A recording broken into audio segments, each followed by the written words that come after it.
Ġiet inaugurata Dar Santa Rosa fil-Mosta b'investiment privat ta' 3 miljun euro. Din id-dar, l-ewwel waħda tax-xorta tagħha f'Malta, hi proġett fis-settur tas-servizzi għal persuni b'diżabilità minn Ħila Homes Limited.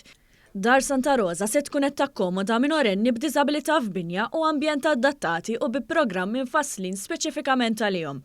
Il-Ministru għall-Inklużjoni, il-Volontarjat u Drittijiet tal-Konsumatur Giulia Farrugia Portelli qalet li l-investiment privat fis-settur tas-servizzi għal persuni b'diżabilità imur jitfit mal-ħidma tal-Gvern biex jipprovdi kwalità ta' ħajja aħjar għal persuni b'diżabilità u fl-istess ħin aktar serħan il-moħħ għal qrabathom. Hija qalet ukoll il-bżonnijiet ta' tfal jew tal-adolescenti b'diżabilità mhumiex l-istess bħal dawk ta' anzjan b'diżabilità u għaldaqstant anke s-servizz mogħti se jkun differenti. Dar Santa Rosa għandha 27 kamra tas-sodda mifruxin fuq 4 solari.